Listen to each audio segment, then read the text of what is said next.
Hey Daryl, what are we doing on the Torino today? Well, today we are replacing the alternator. Why would that be? Well, when you are driving this car, and you turn the headlights on, and you turn the radio on, and you turn the heater on, the voltage goes a little bit lower than we would like it to be. Yeah, and the reason why we know this is because the Sniper EFI system can tell you exactly what your voltage is. And we noticed that, yes, when it is dark and the headlights are on and I'm cruising, the voltage comes all the way down to about 12.5. That's a little bit low. Yeah, when it's charging, it should be around 13.5. And also, this is a new battery, and whenever you go to start it, it kind of has that weak battery feel. Yeah. So I don't think that alternator can quite keep up and top up that battery the way it needs to be. Okay, well, let's see what we're dealing with here. Yeah, so this is the alternator. It's been on the car since you've owned it, and you've owned it since 2003. And I would not, I guess we'll find out if it's original or not. We'll see if it's a Ford part number or not. Oh, okay. But yeah, it is a very simple alternator to change because first of all, we can see it. It's right there.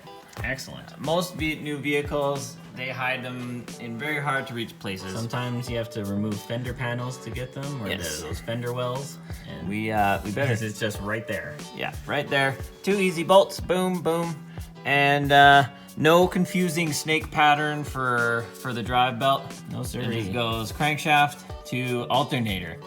I don't need to draw a diagram of the belt routing unless you do, Dean. Well, if you did, it's just an egg shape, and there you go. There's only 2 empty pulleys to choose from, so. And unlike the new 6-rib belts, this one, if you're not in the groove, the belt will not be on there, so. It's either on or off. Yeah, so very much, more simpler. It's easier to work on. Yeah, that's easy for you to say too. Sure. Very important note before we start. Take off your negative battery terminal first. Indeed. When you take off the connection from this alternator, if you ground that out, you will see some fireworks. So we don't want fireworks today. So yeah, let us start the video montage now.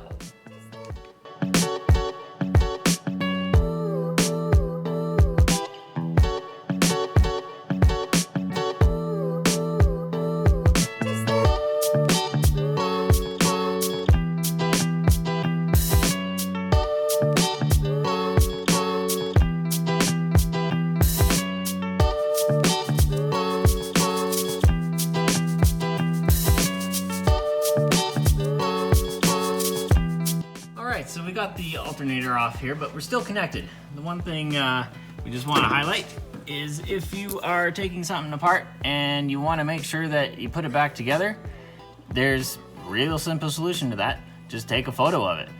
Then you can refer to it just in case you get called away, forget something. Mark it with a paint pen, masking tape, whatever you want to do, take a picture. Because yeah, three posts there, pretty easy to get them mixed up, so. Yep, so take a photo if you need to, and hey, no shame in that. Work smart, not hard. You betcha. All right, we're gonna take a photo and take these off and put them back right where they should be on the new one.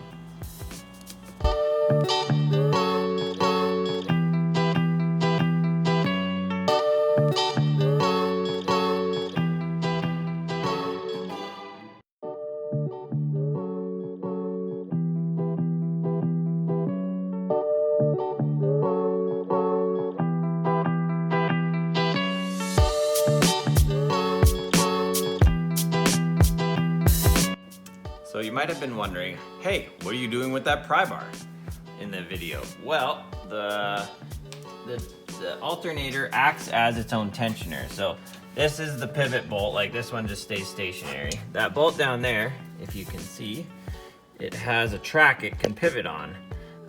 That is to put tension on the belt. So what I did, I wedged my pry bar safely in between that sensor. off the water pump here, and I held tension on the alternator to swing it out that way so that we get proper tension on the belt.